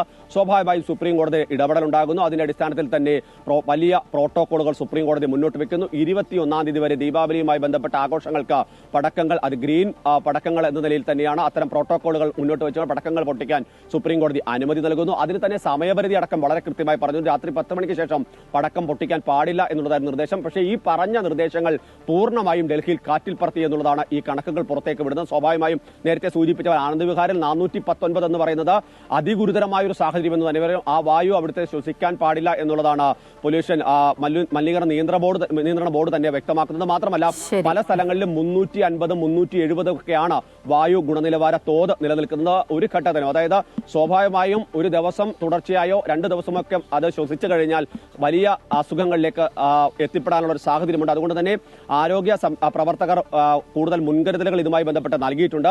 മറ്റൊരു പ്രധാനപ്പെട്ട കാര്യം, ഈ പറഞ്ഞ മാനദണ്ഡങ്ങൾ നിലനിൽക്കുമ്പോൾ തന്നെയാണ് 21-ാം തീയതി വരെ ഈ ദിവസം അവസാനിച്ചു, അല്ലെങ്കിൽ ഈ നിർദ്ദേശങ്ങൾ ഉണ്ടായിരുന്നു. പക്ഷെ അതിനുശേഷവും ഇന്നലെയും രാത്രി വൈകിയും ഒക്കെ തന്നെ പലയിടത്തും ഈ പടക്കങ്ങൾ പൊട്ടിക്കുന്ന സാഹചര്യം ഉണ്ടാകുന്നു. സ്വാഭാവികമായും അത് ഇന്നും തുടരാൻ തന്നെയാണ് സാധ്യത. കാരണം ഇന്ന് ഭയ്യാദോസം എന്ന് പറയുന്ന പ്രത്യേക ആഘോഷമാണ്. അങ്ങനെ നിരവധി ചാട്ട് ദിവസമുണ്ട്. അങ്ങനെ ഓരോ ആഘോഷങ്ങളാണ് ഈ വരുന്ന ദിവസങ്ങളിലെല്ലാം തന്നെ ഈ ഉത്തരേന്ത്യൻ സംസ്ഥാനങ്ങളെ സംബന്ധിച്ച്, ഡൽഹിയെ സംബന്ധിച്ച്. അതുകൊണ്ട് തന്നെ ഇതിനൊരു പിന്നോട്ട് പോക്ക് അവരെ സംബന്ധിച്ചുണ്ടാകില്ല എന്ന് ഉറപ്പാണ്. ഇനി ഈ നേരത്തെ സൂചിപ്പിച്ച പോലെ സുപ്രീം കോടതി നിർദ്ദേശിച്ചതുപോലെ തന്നെ പോലീസിന്റെ മറ്റ് ബന്ധപ്പെട്ട സംവിധാനങ്ങളുടെ ഭാഗത്തുനിന്ന് ഇടപെടലുകൾ ഉണ്ടായിരുന്നില്ലെങ്കിൽ ഈ ഒരു ശരി. എന്തായാലും ഈ ദീപാവലി ആഘോഷങ്ങൾക്ക് പിന്നാലെ ഡൽഹിയിലെ വായു മലിനീകരണം അതിരൂക്ഷമായി തുടരുകയാണ്. ഈ വായു ഇങ്ങനെ ശ്വസിച്ചു കഴിയുമ്പോൾ ഗുരുതരമായ ആരോഗ്യ പ്രശ്നങ്ങൾക്ക് ഉൾപ്പെടെയുള്ള ഇതിന് ഇടവരും. അതുകൊണ്ട് തന്നെ മുൻകരുതൽ ഒക്കെ എടുക്കണം എന്ന് ആളുകൾക്കൊക്കെ നിർദ്ദേശം നൽകിയിട്ടുണ്ട്. കെ പ്രശാന്താണ് വിവരങ്ങൾ നൽകിയത്. യുക്രൈൻ യുദ്ധത്തെ വരുതിയിലാക്കാൻ റഷ്യക്കെതിരെ ഉപരോധം കടുപ്പിച്ച് അമേരിക്ക. റഷ്യയിലെ ഏറ്റവും വലിയ 2 എണ്ണ കമ്പനികൾക്കാണ് ഉപരോധം ഏർപ്പെടുത്തിയത്. റോസ്നെഫ്റ്റ്, ലുക്കോയിൽ എന്നീ എണ്ണ കമ്പനികൾക്കെതിരെയാണ് പുതിയ ഉപരോധം. ബുഡാപെസ്റ്റിൽ റഷ്യൻ പ്രസിഡന്റ് വ്ളാഡിമിർ പുടിനുമായി നടത്താനിരുന്ന കൂടിക്കാഴ്ച അനിശ്ചിതമായി റദ്ദാക്കിയതിന് പിന്നാലെയാണ് പുതിയ ഉപരോധ പ്രഖ്യാപനങ്ങൾ. ക്രെംലിന്റെ യുദ്ധക്കൊപ്പുകൾക്ക് സാമ്പത്തിക സഹായം ലഭ്യമാക്കുന്നത് ഈ 2 എണ്ണ കമ്പനികളുടെ ഫണ്ടിങ്ങിലൂടെയാണെന്നാണ് അമേരിക്കയുടെ വിലയിരുത്തൽ. ഒരുപാട് കാത്തിരുന്നു എന്നും ഇതാണ് യുദ്ധം അവസാനിപ്പിക്കാനുള്ള സമയമെന്നും ട്രംപ് നാറ്റോയുമായുള്ള കൂടിക്കാഴ്ചയ്ക്ക് ശേഷം പറഞ്ഞു. എണ്ണ കമ്പനികൾക്ക് മേലുള്ള ഉപരോധം യുദ്ധം അവസാനിപ്പിക്കുന്നതിന് റഷ്യയ്ക്കുമേൽ സമ്മർദ്ദം ശക്തിയാകുമെന്നാണ് അമേരിക്കയുടെ കണക്കുകൂട്ടൽ. അതേസമയം യുക്രൈനിൽ ആക്രമണം ശക്തമാക്കുകയാണ് റഷ്യ. കഴിഞ്ഞ ദിവസം റഷ്യയുടെ വ്യോമാക്രമണത്തിൽ കുട്ടികൾ ഉൾപ്പെടെ 8 പേർ കൊല്ലപ്പെട്ടിരുന്നു. Russians were killed last week. Many Ukrainians were killed last week. We think it's ridiculous and would like to have it end. Why do you think you want peace, though? Why do you still believe that? I think they want peace. I think they both want peace at this point. It's been, it's almost 4 years. You're going into 4 years. And if I were president, it never would have started. But yeah. വ്യാപാര കരാറുകൾ സംബന്ധിച്ച് ഇന്ത്യയ്ക്കും അമേരിക്കയ്ക്കും ഇടയിലുള്ള തർക്കങ്ങൾ അവസാനിക്കുകയാണ്. India America വ്യാപാര കരാർ വൈകാതെ യാഥാർത്ഥ്യത്തിലേക്ക് എത്തുമെന്നാണ് സൂചന. ഇന്ത്യൻ ഉൽപ്പന്നങ്ങൾക്കുമേൽ അമേരിക്ക ഏർപ്പെടുത്തിയ നികുതി 15% കുറച്ചേക്കും. തുടർ ചർച്ചയുടെ ഭാഗമായി പ്രധാനമന്ത്രി നരേന്ദ്രമോദിയും അമേരിക്കൻ പ്രസിഡന്റ് ഡൊണാൾഡ് ട്രംപും ഫോണിൽ സംസാരിച്ചു. ചർച്ചകൾ വിജയകരമായാൽ ഇന്ത്യ US വ്യാപാര കരാർ ആസിയാൻ ഉച്ചകോടിക്കിടെ ഒപ്പിട്ടേക്കുമെന്നാണ് വിവരം. എന്നാൽ ഇക്കാര്യത്തിൽ വിദേശകാര്യ മന്ത്രാലയത്തിന്റെ പ്രതികരണം വന്നിട്ടില്ല.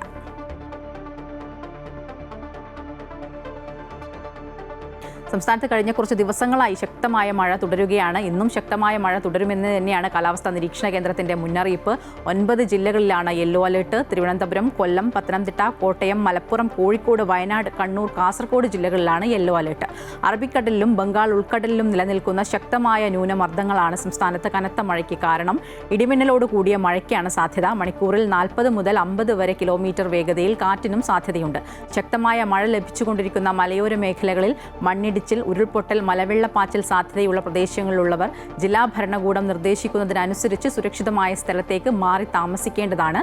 സ്ഥിരമായി വെള്ളക്കെട്ട് രൂപപ്പെടാറുള്ള താഴ്ന്ന പ്രദേശങ്ങളിൽ താമസിക്കുന്നവർ സാഹചര്യം വിലയിരുത്തി തയ്യാറാക്കപ്പെടുന്ന ക്യാമ്പുകളിലേക്ക് മാറണം തുടങ്ങിയ മുന്നറിയിപ്പുകളെല്ലാം നൽകിയിട്ടുണ്ട്. കേരള, ലക്ഷദ്വീപ് കേന്ദ്രങ്ങളിൽ മീൻപിടുത്തത്തിനും വിലക്കുണ്ട്. വേതന വർധന ഉൾപ്പെടെയുള്ള ആവശ്യങ്ങൾ ചൂണ്ടിക്കാട്ടിയുള്ള സമരം ശക്തമാക്കാൻ ഒരുങ്ങിയ ആശാവർക്കർമാർ. ഇന്നലെ ക്ലിഫ് ഹൗസ് മാർച്ചിനിടെ ഉണ്ടായ സംഘർഷത്തിൽ ഇന്ന് സംസ്ഥാന വ്യാപകമായി പ്രതിഷേധം സംഘടിപ്പിക്കും. മുഖ്യമന്ത്രിയുമായുള്ള ചർച്ചയ്ക്ക് അവസരമൊരുക്കാമെന്ന് പോലീസ് നൽകിയ ഉറപ്പിന്മേലാണ് ഇന്നലെ ആശാവർക്കർമാർ മാർച്ച് അവസാനിപ്പിച്ചത്. പോലീസ് നടപടിക്കെതിരെ പ്രതിപക്ഷവും രംഗത്തെത്തിയിട്ടുണ്ട്. സെക്രട്ടേറിയറ്റിന് മുന്നിൽ ആശമാർ നടത്തുന്ന സമരം ഇന്ന് 257-ാം ദിവസത്തിലേക്ക് കടക്കുകയാണ്. ഇടുക്കി ശാന്തൻപാറ ശങ്കരപാണ്ഡ്യൻമേട്ടിലെ അനധികൃത കയ്യേറ്റത്തിനെതിരെ നടപടി ആവശ്യപ്പെട്ട് പരിസ്ഥിതി സംഘടനകൾ രംഗത്ത്. ചെങ്കുത്തായ കുന്നിടിച്ച് നടത്തുന്ന നിർമ്മാണത്തിന് പിന്നിൽ ഉദ്യോഗസ്ഥരുടെ ഒത്താശയുണ്ടെന്നാണ് പ്രധാന ആരോപണം. ഇടുക്കി ചൊക്രമുടിയെ മുറിച്ചുവിറ്റ കയ്യേറ്റ മാഫിയ ഇപ്പോൾ ലക്ഷ്യം വെക്കുന്നത് ശങ്കരപാണ്ഡ്യൻമെട്ടിനെയാണ്. മലമുകളിലേക്ക് JCB ഉപയോഗിച്ച് വഴി നിർമ്മിച്ചു. ഇത് വലിയ മണ്ണിടിച്ചിലിനും ഉരുൾപൊട്ടലിനും കാരണമാകുമെന്ന് ചൂണ്ടിക്കാട്ടിയാണ് പരിസ്ഥിതി സംഘടനകൾ രംഗത്തെത്തിയിരിക്കുന്നത്. യാതൊരു അനുമതിയുമില്ലാതെ നിർമ്മാണ പ്രവർത്തനങ്ങൾ നടത്തുന്നത് ആദ്യഘട്ടത്തിൽ തന്നെ ചൂണ്ടിക്കാട്ടിയെങ്കിലും നടപടിയെടുക്കാൻ അധികൃതർ തയ്യാറായിട്ടില്ല. മേഖലയിൽ പട്ടയമുണ്ടോ എന്നതടക്കമുള്ള കാര്യങ്ങൾ പരിശോധിക്കണമെന്നും നിയമം കാറ്റിൽ പറത്തിയുള്ള അനധികൃത നിർമ്മാണത്തിനെതിരെ നടപടി സ്വീകരിക്കണമെന്നും ആവശ്യപ്പെട്ട് ഗ്രീൻ കെയർ കേരള, ജില്ലാ കളക്ടർ, വിജിലൻസ് ഡയറക്ടർ, റവന്യൂ വകുപ്പ് മന്ത്രി, കേന്ദ്ര വനം പരിസ്ഥിതി മന്ത്രാലയം എന്നിവിടങ്ങളിൽ പരാതി നൽകി. പ്രത്യക്ഷത്തിൽ ഇത് കുമായമണ്ണും മട്ടിക്കല്ലും ചേർന്ന ദുർബല പ്രദേശമാണ്. ഇത് കൂണുമുളച്ചതുപോലെ ഇവരെ വിറ്റ് കോടികൾ സമ്പാദിച്ചങ്ങ് മാറിയതിനു ശേഷം പഞ്ചായത്തുകാരുടെ സഹായത്തോടെ പെർമിറ്റ് സമ്പാദിച്ച് മാഫിയകൾ ഇവിടെ ഫ്ലോട്ട് വാങ്ങിയവർ റിസോർട്ട് പണിയാൻ തുടങ്ങുന്നു. അപ്പോൾ ഇത് വലിയ മഴ പെയ്യുമ്പോൾ വലിയ ഉരുൾപൊട്ടലും മണ്ണിടിച്ചിലും ഉണ്ടായി ഇതെല്ലാം കൂടെ കുത്തിയൊലിച്ച് താഴേക്ക് വരുന്നു. നിർമ്മാണ നിരോധനം മൂലം സാധാരണക്കാർ വീട് വയ്ക്കാൻ പോലും വലിയ പ്രതിസന്ധി നേരിടുന്നിടത്താണ് വൻകിട ഭൂമാഫിയ ചൊക്രമുടിയിലെയും ശങ്കരപാണ്ഡ്യൻമെട്ടിലെയും പരിസ്ഥിതി പ്രാധാന്യമുള്ള സ്ഥലങ്ങൾ കയ്യേറി നിർമ്മാണ പ്രവർത്തനങ്ങൾ നടത്തുന്നത്. അമൃത ന്യൂസ്, ഇടുക്കി. കോഴിക്കോട് താമരശ്ശേരിയിൽ ഫ്രഷ് കട്ട് വിരുദ്ധ സമിതിയുടെ നേതൃത്വത്തിൽ നടന്ന ജനകീയ സമരം അക്രമാസക്തമായ സംഭവത്തിൽ നടപടി ശക്തമാക്കാനൊരുങ്ങി പോലീസ്. ഉത്തരമേഖല DIG ഇന്ന് സംഭവസ്ഥലം സന്ദർശിക്കും. ഇന്ന് കൂടുതൽ അറസ്റ്റുകൾ ഉണ്ടായേക്കും. ഡിവൈഎഫ്ഐ താമരശ്ശേരി ബ്ലോക്ക് സെക്രട്ടറിയാണ് കേസിലെ ഒന്നാം പ്രതി. അക്രമത്തിന് സമരക്കാരെ മറയാക്കിയതാണെന്ന സംശയത്തിലാണ് പോലീസ്. പരിക്കേറ്റ പോലീസുകാർക്ക് പകരം പോലീസുകാരെ പുനർവിന്യസിച്ചിട്ടുണ്ട്. സംഘർഷത്തിന് പിന്നിൽ SDPI ആണെന്നാണ് CPMന്റെ ആരോപണം. സംഘർഷത്തിൽ സ്ഥാപനത്തിലെ ജീവനക്കാരൻ രാജിന്റെ പരാതിയിൽ പോലീസ് വീണ്ടും കേസെടുത്തിട്ടുണ്ട്. സമരസമിതി പ്രവർത്തകരായ 28ഓളം പേരെ പ്രതി ചേർത്തു. കമ്പിവടികളും മാരകായുധങ്ങളും ഉപയോഗിച്ച് ജീവനക്കാരെ വധിക്കാൻ ശ്രമിച്ചുവെന്നാണ് FIR. പരിക്കേറ്റ രാജിൻ കോഴിക്കോട് സ്വകാര്യ ആശുപത്രിയിൽ ചികിത്സയിലാണ്. അവയവം മാറ്റിവെക്കൽ ശസ്ത്രക്രിയയിൽ ചരിത്രം കുറിക്കാനൊരുങ്ങി കോട്ടയം സർക്കാർ മെഡിക്കൽ കോളേജ്. ഇന്ത്യയിൽ ആദ്യമായി ഒറ്റ ദിവസം തന്നെ ഹൃദയം, ശ്വാസകോശം, വൃക്ക എന്നിങ്ങനെ 3 പ്രധാന അവയവങ്ങൾ മാറ്റിവെക്കുന്ന സർക്കാർ ആശുപത്രിയാകാനാണ് കോട്ടയം മെഡിക്കൽ കോളേജ് ഒരുങ്ങുന്നത്. സർക്കാർ ആശുപത്രിയിൽ ശ്വാസകോശം മാറ്റിവെക്കുന്നത് ഇതാദ്യമായാണ്. 11ാമത്തെ ഹൃദയം മാറ്റിവെക്കൽ ശസ്ത്രക്രിയയും കൂടിയാണ് കോട്ടയം മെഡിക്കൽ കോളേജിൽ നടക്കുന്നത്. മസ്തിഷ്ക മരണം സംഭവിച്ച തിരുവനന്തപുരം പൂഴനാട് കാവിൻപുറത്ത് വീട്ടിൽ AR അനീഷിന്റെ അവയവങ്ങളാണ് കോട്ടയം മെഡിക്കൽ കോളേജിൽ ദാനം ചെയ്തത്. തീവ്ര ദുഃഖത്തിലും അവയവം ദാനം ചെയ്യാൻ സന്നദ്ധരായ ബന്ധുക്കളെ ആരോഗ്യവകുപ്പ് മന്ത്രി വീണ ജോർജ് നന്ദി അറിയിക്കുകയും ആദരാഞ്ജലി അർപ്പിക്കുകയും ചെയ്തിരുന്നു. പൂജപ്പുര സെൻട്രൽ ജയിലിൽ അസിസ്റ്റന്റ് പ്രിസൺ ഓഫീസറായ AR അനീഷിന്റെ ഹൃദയം ഉൾപ്പെടെ 9 അവയവങ്ങളാണ് ദാനം ചെയ്തത്. ഹൃദയം, ശ്വാസകോശം, 2 വൃക്ക, പാൻക്രിയാസ്, കരൾ, കൈ, 2 നേത്രപടലം എന്നീ അവയവങ്ങളാണ് ദാനം ചെയ്തിട്ടുള്ളത്. 1 വൃക്കയും ഹൃദയവും ശ്വാസകോശവും 2 നേത്രപടലങ്ങളും കോട്ടയം മെഡിക്കൽ കോളേജിലേക്കും 1 വൃക്കയും പാൻക്രിയാസും കൈയും കൊച്ചി അമൃത ആശുപത്രിയിലേക്കും കരൾ കോട്ടയം കാരിത്താസ് ആശുപത്രിയിലെ രോഗിക്കുമായാണ് നൽകിയത്. കേസോട്ടയുടെ നേതൃത്വത്തിലാണ് അവയവ കൈമാറ്റ നടപടിക്രമങ്ങളും ഏകോപനവും നടന്നത്. ഒക്ടോബർ 17-ന് ശബരിമലയിൽ ദർശനം കഴിഞ്ഞ് അനീഷ് തിരിച്ചു വരുമ്പോൾ രാത്രി 8:30-യോടെ പമ്പയിൽ വച്ച് തലയിടിച്ച് വീഴുകയും ഗുരുതരമായി പരിക്കേൽക്കുകയും ചെയ്തിരുന്നു. ഉടൻ തന്നെ പത്തനംതിട്ടയിലെ ആശുപത്രിയിൽ പ്രവേശിപ്പിക്കുകയും തുടർന്ന് കോട്ടയം മെഡിക്കൽ കോളേജ് ആശുപത്രിയിലേക്ക് മാറ്റുകയുമായിരുന്നു. ഒക്ടോബർ 22-ന് അനീഷിന് മസ്തിഷ്ക മരണം സ്ഥിരീകരിച്ചതിനെ തുടർന്ന് കുടുംബാംഗങ്ങൾ അവയവദാനത്തിന് സന്നദ്ധരാവുകയായിരുന്നു. Amrita news, Thiruvananthapuram. Memory card വിവാദവുമായി ബന്ധപ്പെട്ട് താരസംഘടന അമ്മയിൽ തെളിവെടുപ്പ് ഇന്നും തുടരും. 5-അംഗ കമ്മീഷൻ രൂപീകരിച്ചാണ് തെളിവെടുപ്പ് നടക്കുന്നത്. മെമ്മറി കാർഡ് വിവാദത്തിൽ ഉൾപ്പെട്ട നടിമാരെ വിളിച്ച് മൊഴിയെടുക്കുന്നുണ്ട്. മീറ്റു ആരോപണത്തിൽ നടിമാരുടെ വെളിപ്പെടുത്തലുകൾ അടങ്ങുന്ന മെമ്മറി കാർഡ് നഷ്ടമായെന്ന പരാതികളുടെ അടിസ്ഥാനത്തിലാണ് ഈ അന്വേഷണങ്ങളും മൊഴിയെടുപ്പും ഒക്കെ നടക്കുന്നത്. കൊച്ചിയിൽ നിന്നും കിരൺ ചേരുന്നുണ്ട് വിവരങ്ങളുമായി. കിരൺ, 20-ന് തുടങ്ങിയ ഒരു മൊഴിയെടുപ്പൊക്കെയാണ്. എങ്ങനെയാണ് ഇന്നത്തെ ഒരു മൊഴിയെടുപ്പ്, ഏത് രീതിയിലായിരിക്കും? മായ, അമ്മയിലെ മെമ്മറി കാർഡ് വിവാദവുമായി ബന്ധപ്പെട്ടുള്ള പരാതികൾ അന്വേഷിക്കുന്നതിന് വേണ്ടി രൂപീകരിച്ചിട്ടുള്ള ആഭ്യന്തര സമിതിയുടെ തെളിവെടുപ്പാണ് ഇന്നും പുരോഗമിക്കുന്നത്. ഒക്ടോബർ 20 മുതലാണ് ഇവർ തെളിവെടുപ്പ് ആരംഭിച്ചത്. വിവിധ ഘട്ടങ്ങളിലായിട്ട് ഈ ആരോപണം ഉന്നയിച്ചിട്ടുള്ള നടിമാർക്ക് എത്തി ഈ കമ്മീഷന് മുന്നിൽ മൊഴി രേഖപ്പെടുത്താനുള്ള അവസരമാണ് പ്രധാനമായിട്ടും ഒരുക്കിയിരിക്കുന്നത്. ഈ മീറ്റു ആരോപണങ്ങൾ വന്ന ഒരു സാഹചര്യത്തിൽ അമ്മയിലെ അംഗങ്ങളായിട്ടുള്ള ചില നടിമാർ തങ്ങളുടെ ദുരനുഭവങ്ങൾ വെളിപ്പെടുത്തിയിരുന്നു. അമ്മയിലെ ഈ നടിമാർ വെളിപ്പെടുത്തിയിട്ടുള്ള ഈ ദുരനുഭവങ്ങൾ പിന്നീട് മെമ്മറി കാർഡിൽ ഇത് ക്യാമറയിൽ ചിത്രീകരിക്കുകയും മെമ്മറി കാർഡിൽ സൂക്ഷിക്കുകയും ചെയ്തിരുന്നു. എന്നാൽ ഈ മെമ്മറി കാർഡ് നഷ്ടപ്പെട്ടു എന്നുള്ളൊരു ആരോപണമാണ് നേരത്തെ ഉയർന്നിരുന്നത്. അമ്മയിലെ തെരഞ്ഞെടുപ്പ് അടുത്ത ഒരു സാഹചര്യത്തിലായിരുന്നു ഇത്തരം ആരോപണങ്ങൾ ഉയർന്നിരുന്നത്. അത് പിന്നീട് അന്വേഷിക്കണമെന്നുള്ള അടക്കമുള്ള ആവശ്യങ്ങൾ ആവശ്യം ഉയർന്നിരുന്നു. ഇതിനെ തുടർന്നാണ് പിന്നീട് പുതിയ ഭരണസമിതി വന്നതിന് പിന്നാലെ തന്നെ ഇത് അന്വേഷിക്കുന്നതിന് വേണ്ടി പ്രത്യേക സംഘത്തെ നിയോഗിച്ചിരിക്കുന്നത്. അമ്മയുടെ പ്രസിഡന്റായിട്ടുള്ള ശ്വേതാ മേനോൻ, കൂടാതെ ജോയ് മാത്യു, ദേവൻ, നടിമാരായിട്ടുള്ള ശ്രീലത നമ്പൂതിരി, ശ്രീലത പരമേശ്വരൻ എന്നിവരടങ്ങുന്നതാണ് ഈ 5-അംഗ സമിതി. കഴിഞ്ഞ ഓഗസ്റ്റ് മാസം 21-നായിരുന്നു ഈ സമിതിയെ രൂപീകരിക്കുകയും 60 ദിവസത്തിനുള്ളിൽ റിപ്പോർട്ട് സമർപ്പിക്കണമെന്നുള്ള നിർദ്ദേശവും നൽകിയിരുന്നത്. ഇതിനെ തുടർന്നാണ് ഏതായാലും കഴിഞ്ഞ ദിവസം ഈ മൊഴിയെടുപ്പ് ആരംഭിച്ചിട്ടുള്ളത്. നേരത്തെ ഈ അമ്മയുടെ സെക്രട്ടറി ആയിട്ടുള്ള കൊക്കു പരമേശ്വരൻ അടക്കമുള്ള ആളുകൾക്കെതിരായിട്ടാണ് ചില നടിമാർ ഈ ആരോപണങ്ങൾ ഉന്നയിച്ചിരുന്നത്. അമ്മയുടെ പുതിയ ഭരണസമിതി ഭരണത്തിലേറിയതിന് തൊട്ടു പിന്നാലെ തന്നെ ഇത്തരം ആരോപണങ്ങളെല്ലാം തന്നെ അന്വേഷിക്കണമെന്നുള്ളൊരു ആവശ്യം തന്നെയായിരുന്നു പ്രധാനമായിട്ടും ഉയർന്നിരുന്നത്. ആദ്യ എക്സിക്യൂട്ടീവിൽ തന്നെ ഇത് സംബന്ധിച്ചുള്ള കാര്യങ്ങൾ ചർച്ചയാകുകയും ചെയ്തിരുന്നു. തുടർന്നാണ് ഈ പ്രത്യേക സംഘത്തെ രൂപീകരിച്ചിരിക്കുന്നത്. ഏതായാലും ഈ മൊഴിയെടുപ്പ് കഴിഞ്ഞ ദിവസങ്ങളിലായി തന്നെ തുടർന്നുകൊണ്ടിരിക്കുകയാണ്. ഇന്നും മൊഴിയെടുപ്പ് ഉണ്ടാകും എന്നുള്ളൊരു കാര്യം തന്നെയാണ് മനസ്സിലാക്കാൻ സാധിക്കുന്നത്. മായ, ശരി. മെമ്മറി കാർഡ് വിവാദവുമായി ബന്ധപ്പെട്ട് കഴിഞ്ഞ 2 ദിവസമായി ഈ താരസംഘടന അമ്മയിൽ തെളിവെടുപ്പ് തുടരുകയാണ്. അത് ഇന്നും തുടരും.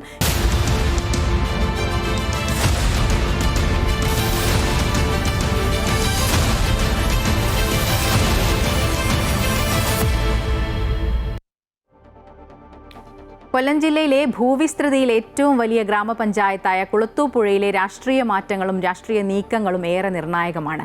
നീണ്ടകാലത്തെ കോൺഗ്രസ് ഭരണം അട്ടിമറിച്ചാണ് ഇടതുപക്ഷം കഴിഞ്ഞ 2 തവണയായി പഞ്ചായത്തിന്റെ ഭരണരംഗത്ത് തുടരുന്നത്.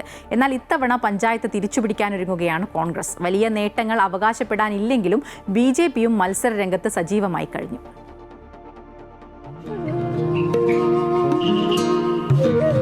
കൊല്ലം ജില്ലയുടെ ഏറ്റവും കിഴക്കേ അറ്റത്തുള്ള ഗ്രാമപഞ്ചായത്താണ് കുളത്തൂപ്പുഴ ഗ്രാമപഞ്ചായത്ത്.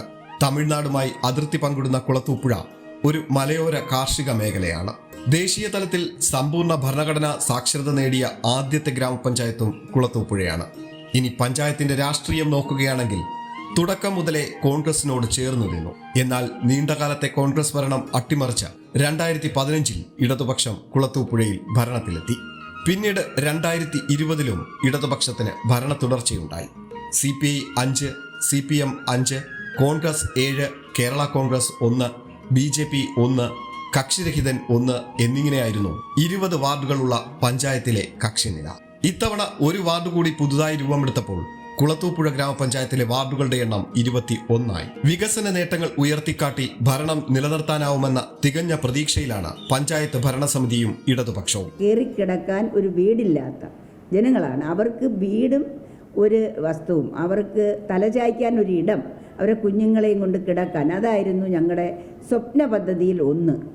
1063 വീടുകൾ ഞങ്ങൾ കൊടുത്ത് കേരള സംസ്ഥാനത്തെ ഏറ്റവും മികച്ച 2ാമത്തെ പഞ്ചായത്ത്. നടപ്പിലാക്കിയ വികസന പദ്ധതികളെക്കുറിച്ച് അക്കമിട്ടു പറഞ്ഞും ഭാവിയിൽ നടപ്പിലാക്കാൻ ഉദ്ദേശിക്കുന്ന പദ്ധതികളുടെ കുറിച്ചുള്ള ലിസ്റ്റ് പുറത്തിറക്കിയുമാണ് ജില്ലാ പഞ്ചായത്തും CPMഉം വരുന്ന തിരഞ്ഞെടുപ്പിനെ നേരിടാനൊരുങ്ങുന്നത്. അതേസമയം ഈ പദ്ധതികൾ ഉദ്ഘാടനങ്ങളിൽ മാത്രം ഒതുങ്ങിയെന്നും പൊതുപണം ദൂർത്തടിക്കുന്നതായിരുന്നു പദ്ധതികളെന്നുമാണ് പ്രതിപക്ഷമായ കോൺഗ്രസിന്റെ പ്രധാന ആരോപണം. പാർട്ടിയുടെ കുത്തകയായിരുന്ന പഞ്ചായത്ത് നഷ്ടപ്പെട്ടതിന് പിന്നിൽ പാർട്ടിക്കുള്ളിലെ ഭിന്നതകളായിരുന്നു എന്ന് തുറന്നു സമ്മതിക്കുമ്പോഴും ഇത്തവണ അതൊക്കെ പരിഹരിച്ച് വീണ്ടും അധികാരത്തിലെത്തുമെന്നാണ് കോൺഗ്രസിന്റെ ആത്മവിശ്വാസം. കോൺഗ്രസിന്റെ നേതൃത്വത്തിലുള്ള ഐക്യജനാധിപത്യ മുന്നണിയുടെ നേതൃത്വത്തിൽ ഒരു ഭരണസമിതി കുളത്തൂപ്പുഴ പഞ്ചായത്തിൽ അധികാരത്തിലെത്തുമെന്ന ഉറച്ച വിശ്വാസമാണ് ഞങ്ങൾക്കുള്ളത്. അതിന് ഉതകുന്ന നിലയിലുള്ള പ്രവർത്തനങ്ങളും മുന്നൊരുക്കങ്ങളും പാർട്ടിയും മുന്നണിയും വളരെ താഴെ തട്ടിൽ നിന്ന് ആരംഭിച്ചിട്ടുണ്ട്. പഞ്ചായത്തിൽ ഒരു വാർഡ് മാത്രമാണ് കൈവശമുള്ളതെങ്കിലും നഷ്ടപ്പെടാൻ ഒന്നുമില്ലാത്ത BJP ആകട്ടെ കൂടുതൽ നേട്ടങ്ങൾ ഈ തെരഞ്ഞെടുപ്പിൽ ഉണ്ടാക്കാനാകുമെന്ന പ്രതീക്ഷയിലാണ്. ഞങ്ങൾക്ക് കിട്ടിയ ഒരു വാർഡ് ഞങ്ങൾ നിലനിർത്തും. അതോടൊപ്പം തന്നെ ഞങ്ങൾ നിരവധി വാർഡുകൾ ഞങ്ങൾ പിടിച്ചെടുക്കും. ജനങ്ങളുടെ ഹൃദയത്തിലേക്ക് ഞങ്ങൾ സ്ഥാനം ഉറപ്പിച്ചിട്ടുണ്ട്. മനുഷ്യനും വന്യജീവികളും തമ്മിലുള്ള സംഘർഷം ഏറെ നിർണായകമാകുന്ന കൊല്ലം ജില്ലയിലെ ഒരു ഗ്രാമപഞ്ചായത്താണ് കുളത്തൂപ്പുഴ ഗ്രാമപഞ്ചായത്ത്. അതുകൊണ്ട് തന്നെ ഇവിടുത്തെ ജനങ്ങളുടെ ആവശ്യം ഇതിൽ നിന്നൊക്കെ ഒരു മോചനമാണ്. ഇവിടുത്തെ വോട്ട് നിർണയത്തിൽ ഇത് നിർണായക ഘടകമാണ്. തങ്ങളുടെ പ്രശ്നങ്ങൾ പരിഹരിക്കാൻ മുന്നിട്ടിറങ്ങുന്നവർക്ക് ഇത്തവണ വോട്ട് നൽകും എന്നാണ് ജനപക്ഷം. അതുകൊണ്ട് തന്നെ വികസന നേട്ടങ്ങൾ നിരത്തുമ്പോൾ പൂർത്തിയാകാത്തതും വാഗ്ദാനങ്ങളിൽ ഒതുങ്ങുന്നതുമായ നിരവധി പ്രശ്നങ്ങൾ ജനങ്ങൾക്ക് മുന്നിലുണ്ട്.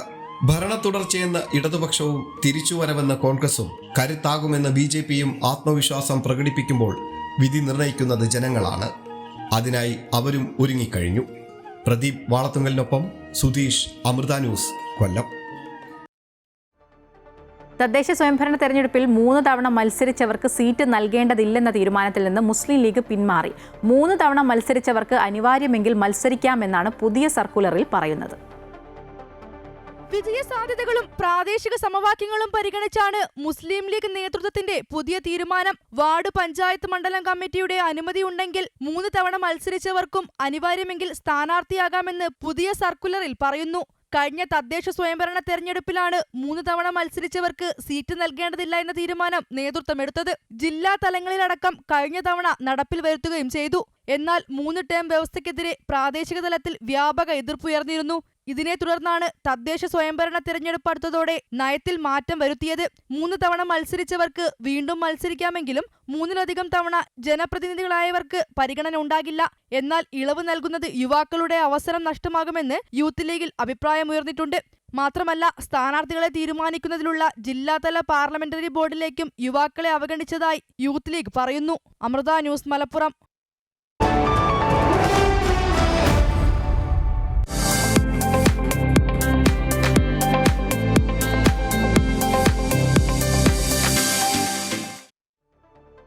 ഈ സ്കൂൾ കായികമേളയുടെ വിശേഷങ്ങളാണ്. അത്ലറ്റിക് മത്സരങ്ങൾ ഇന്ന് തുടങ്ങും. 10 ഫൈനലുകളാണ് ഇന്ന് നടക്കുക.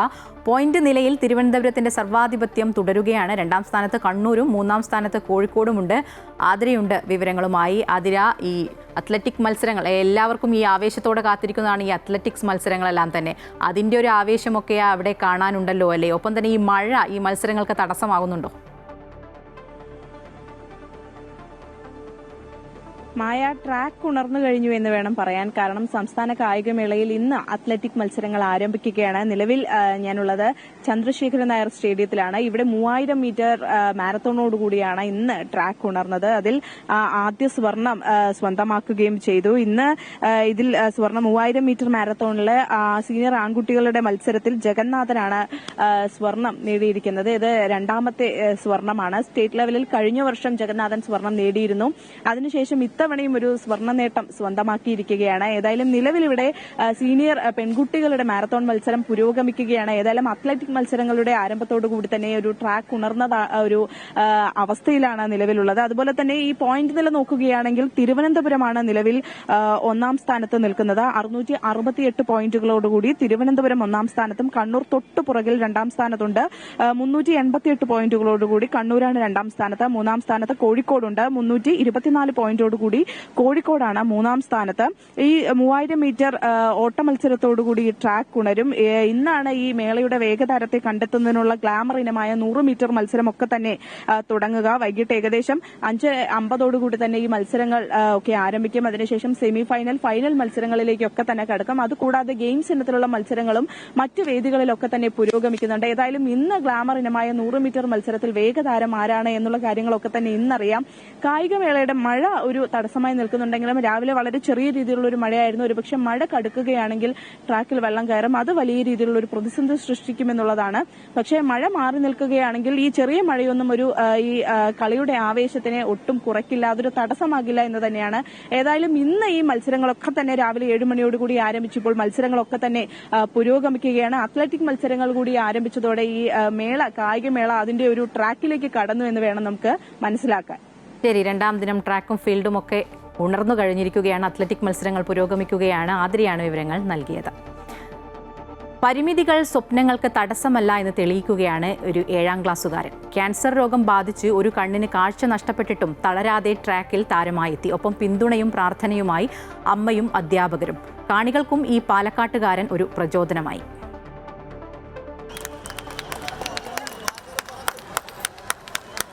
ക്യാൻസറാണ് ആദർശിന്റെ ജീവിതത്തിൽ വില്ലനായി എത്തിയത്. അതിജീവന പോരാട്ടത്തിനിടെ 2016 ഒരു കണ്ണിന്റെ കാഴ്ചയും നഷ്ടപ്പെട്ടു. പക്ഷേ അങ്ങനെയൊന്നും ആ 7ാം ക്ലാസ്സുകാരൻ തളർന്നില്ല. തന്റെ ജീവിതത്തിൽ ക്ഷണിക്കാതെ വന്ന ആ വില്ലനെ ആദർശ് തോൽപ്പിച്ചു. പിന്നീട് കായിക മേഖലയോടുള്ള തന്റെ ഇഷ്ടം കായികമേളയുടെ ട്രാക്കിൽ വരെ എത്തിച്ചു. അടിപതറാതെ ഓരോ ചുവടും മുന്നോട്ട്. കണ്ണിന്റെ കാഴ്ചയേക്കാൾ മനസ്സിന്റെ കാഴ്ചയിൽ നേടിയെടുത്തത് 2 സ്വർണമാണ്. 400 മീറ്റർ റിലേ മത്സരത്തിലും 100 മീറ്ററിലും 1ാം സ്ഥാനം ആദർശ് സ്വന്തമാക്കി. ആദർശിന്റെ കൈപിടിച്ച് ഒപ്പമോടാൻ മുഹമ്മദ് അസ്ലമും കൂടെയുണ്ടായിരുന്നു. ഈ ഏട്ടുള്ളതുകൊണ്ടാണ് ഞാൻ ജയിച്ചത്. ഏട്ടൻ നല്ല സപ്പോർട്ടായിരുന്നു. അമ്മ വന്ന് കെട്ടുപിടിക്കലൊക്കെ എനിക്ക് സന്തോഷമായി. മകന്റെ വിജയത്തിൽ അധ്യാപിക കൂടിയായ അമ്മയ്ക്കും പറഞ്ഞറിയിക്കാനാകാത്ത സന്തോഷം. എനിക്ക് പേടിയായിരുന്നു. കാരണം കണ്ണിന് ചെറിയ പ്രശ്നമുള്ള കാരണത്താൽ എന്തെങ്കിലും പങ്കെടുപ്പിച്ച് എന്തെങ്കിലും പറ്റുമോ എന്നുള്ളൊരു ടെൻഷനായിരുന്നു. പൊരുതി നേടുന്ന വിജയങ്ങൾ അത്രമേൽ മധുരമുള്ളതാണ്. ഭിന്നശേഷിക്കാർക്കും പരിമിതികളെ മറന്ന് പൊരുതി വിജയം നേടാനുള്ള അവസരം കൂടിയാണ് കേരള കായികമേള. രോഗം വില്ലനായപ്പോൾ ആത്മവിശ്വാസം കൊണ്ട് ആദർശ് ഹീറോ ആയി. ഒപ്പം ലോകത്തിന് തന്നെ പ്രചോദനവും. Amrita news, Thiruvananthapuram. India Australia രണ്ടാം ഏകദിനം ഇന്നാണ്. ആദ്യ മത്സരത്തിൽ തോറ്റ ഇന്ത്യക്ക് ഇന്നത്തെ മത്സരം നിർണായകമാണ്. തോറ്റാൽ പരമ്പര ഇന്ത്യക്ക് നഷ്ടമാകും. അഡ്ലേറ്റിലാണ് മത്സരം. 3 മത്സരങ്ങളാണ് പരമ്പരയിലുള്ളത്. ടീമിൽ 2 മാറ്റങ്ങൾ ഉണ്ടാകാൻ സാധ്യതയുണ്ട്. ആദ്യ മത്സരത്തിൽ ഓൾറൗണ്ടറായി ടീമിലെത്തിയ വാഷിംഗ്ടൺ സുന്ദറിന് പകരം കുൽദീപ് യാദവ് ടീമിലെത്തുമെന്നാണ് റിപ്പോർട്ട്. ആദ്യ മത്സരത്തിൽ കാര്യമായ ഇമ്പാക്റ്റ് ഉണ്ടാക്കാൻ സാധിക്കാതിരുന്ന ഹർഷിത് റാണയ്ക്ക് പകരം പ്രസിദ്ധ് കൃഷ്ണ കളിച്ചേക്കുമെന്നും സൂചനയുണ്ട്. കഴിഞ്ഞ 17 വർഷമായി അഡ്ലേഡിൽ ഓവലിൽ നടന്ന ഒരു ഏകദിന മത്സരത്തിൽ പോലും ഇന്ത്യ തോറ്റിട്ടില്ല.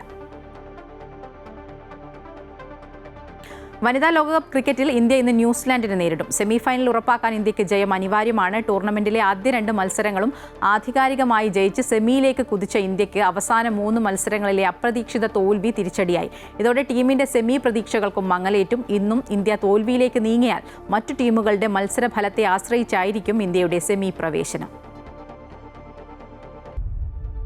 ബാങ്ക് നിയമന കോഴയിൽ കുരുങ്ങിയ വയനാട് മുൻ DCC ട്രഷറർ NM വിജയനും മകനും ജീവനൊടുക്കിയ സംഭവത്തിൽ ആത്മഹത്യാ പ്രേരണ കേസിൽ കോൺഗ്രസ് നേതാക്കളെ പ്രതി ചേർത്ത് അന്വേഷണ സംഘം കുറ്റപത്രം സമർപ്പിച്ചു. IC ബാലകൃഷ്ണൻ MLA ആണ് ഒന്നാം പ്രതി.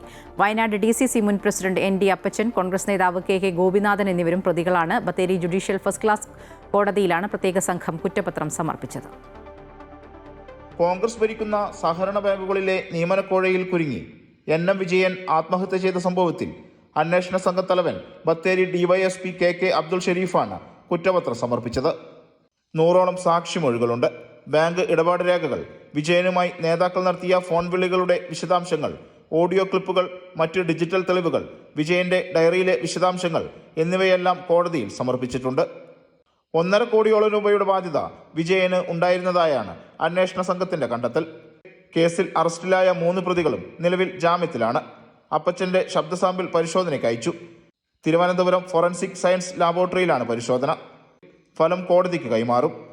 നിയമനക്കോഴയിലുണ്ടായ കടബാധ്യതയെ തുടർന്ന് വിജയൻ ആത്മഹത്യയുടെ വക്കീലായിരുന്നുവെന്ന് പ്രതികൾ നേരത്തെ മനസ്സിലാക്കിയിരുന്നു. IC ബാലകൃഷ്ണനും ND അപ്പച്ചനും ഉൾപ്പെടെയുള്ളവരാണ് മരണത്തിന് ഉത്തരവാദികളെന്നാണ് വിജയന്റെ ആത്മഹത്യാക്കുറിപ്പ്. വിജയനെയും മകനെയും മരണത്തിലേക്ക് തള്ളിവിട്ടതാണെന്നാണ് അന്വേഷണ സംഘത്തിന്റെ കണ്ടെത്തൽ. 2024 ഡിസംബർ 24-നാണ് വിജയനും മകനും വിഷം കഴിച്ചത്. കോഴിക്കോട് മെഡിക്കൽ കോളേജ് ആശുപത്രിയിൽ ചികിത്സയിലിരിക്കെ 27-ന് മരിച്ചു. നിയമനക്കോഴയിലുള്ള വിജിലൻസ് കേസിലും IC ബാലകൃഷ്ണൻ MLA ഒന്നാം പ്രതിയാണ്. പ്രാഥമിക അന്വേഷണത്തിന് ശേഷം കഴിഞ്ഞ ദിവസമാണ് വിജിലൻസ് FIR രജിസ്റ്റർ ചെയ്തത്. അമൃത ന്യൂസ്, വയനാട്. കൊച്ചി ദർബാർ ഹാൾ. ജീവിതത്തിൽ എന്തെങ്കിലും നേട്ടം കൈവരിക്കണമെന്ന് നിങ്ങൾക്ക് അതിയായ ആഗ്രഹമുണ്ടോ? ആ ആഗ്രഹം സാക്ഷാത്കരിക്കാൻ നിങ്ങൾക്ക് ഏതൊക്കെ വഴികളിലൂടെയാണ് സഞ്ചരിക്കേണ്ടത്? ലക്ഷ്യം പൂർത്തീകരിക്കാനായി കഠിനാധ്വാനം ചെയ്യുന്നതിനോടൊപ്പം ശ്രദ്ധിക്കേണ്ട വളരെ പ്രധാനപ്പെട്ട ഒരു സംഗതിയുണ്ട്. എന്താണ് ആ ടെക്നിക്ക്? അറിയാം ഗെയിം ചേഞ്ചർ എന്ന സെഗ്മെന്റിലൂടെ. പ്രശസ്ത ക്രിക്കറ്റ് കമന്റേറ്ററും സ്പോർട്സ് ബ്രോഡ്കാസ്റ്ററും കോളമിസ്റ്റും മോട്ടിവേഷണൽ സ്പീക്കറും മൃദംഗ വിദ്വാനുമായ ശ്രീദത്ത് S. പിള്ള പറഞ്ഞുതരും.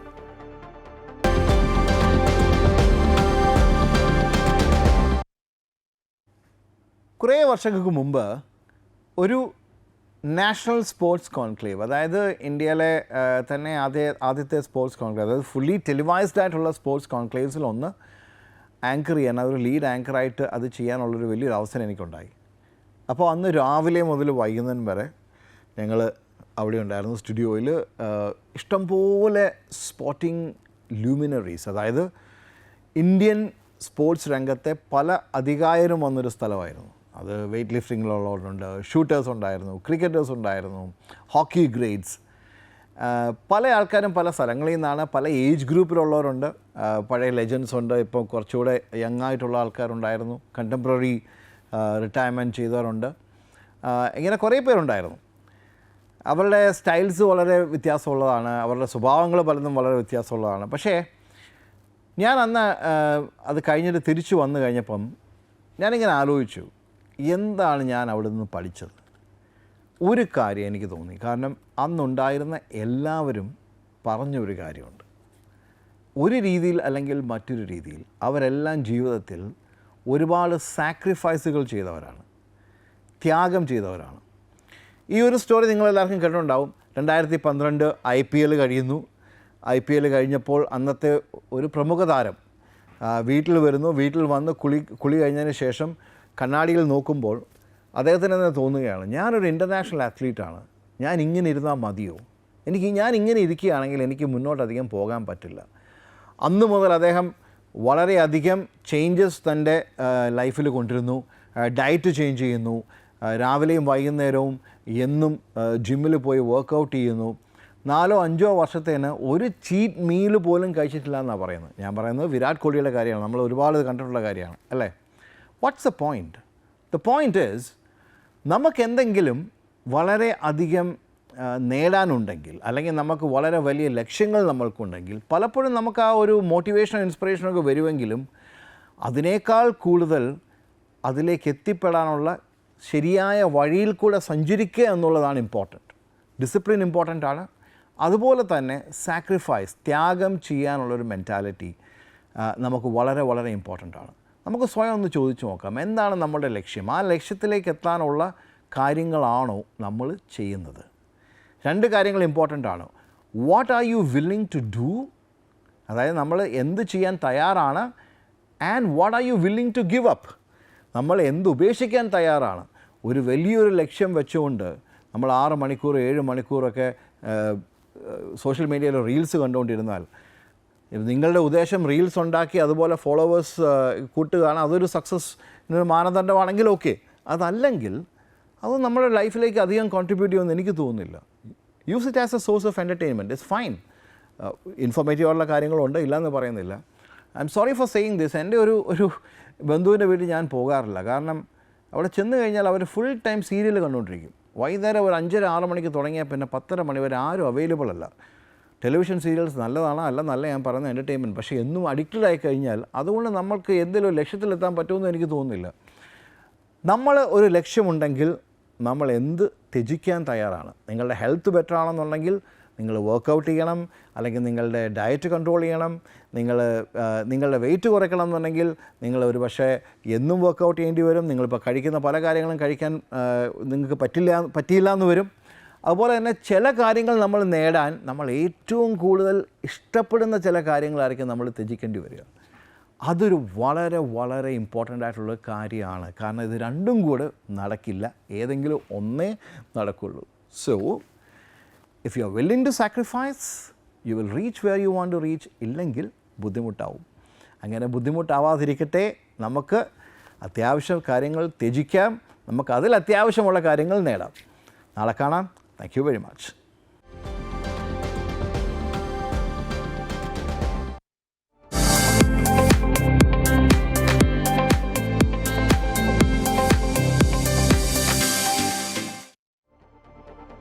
സ്കൂൾ കായികമേളയിൽ അത്ലറ്റിക്സ് മത്സരങ്ങൾ പുരോഗമിച്ചു കൊണ്ടിരിക്കുകയാണ്. രാവിലെ തന്നെ മത്സരങ്ങളൊക്കെ ആരംഭിച്ചു. പാലക്കാട് 3 സ്വർണം നേടി കുതിപ്പ് തുടരുകയാണ്. ജൂനിയർ ഗേൾസ് പെൺകുട്ടികളുടെ 3000 മീറ്ററിൽ പാലക്കാടിനാണ് സ്വർണം. അർച്ചന എസ് മുണ്ടൂരാണ് സ്വർണം നേടിയത്. ഒപ്പം സീനിയർ ഗേൾസ് 3000 മീറ്റർ ഗോൾഡ് നേടിയിരിക്കുന്നത് പാലക്കാടുള്ള ഇനയാണ്. ഇപ്പോൾ ട്രാക്ക് ആൻഡ് ഫീൽഡൊക്കെ ഉണർന്നു കഴിഞ്ഞു. മത്സരങ്ങളൊക്കെ പുരോഗമിച്ചുകൊണ്ടിരിക്കുകയാണ്. തത്സമയ ദൃശ്യങ്ങളാണ് കാണുന്നത്.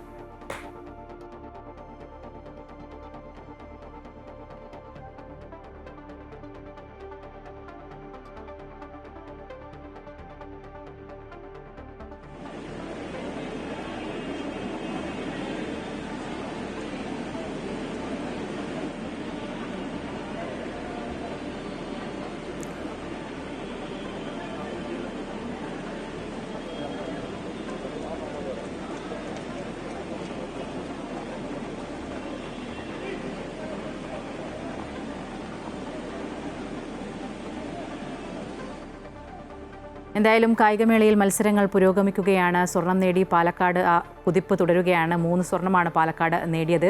എന്തായാലും ഗുഡ് മോർണിംഗ് കേരളം ഇവിടെ പൂർത്തിയാവുകയാണ്. കൂടുതൽ വാർത്തകൾ അമൃത ന്യൂസ് യൂട്യൂബ് ചാനലിൽ തുടരും.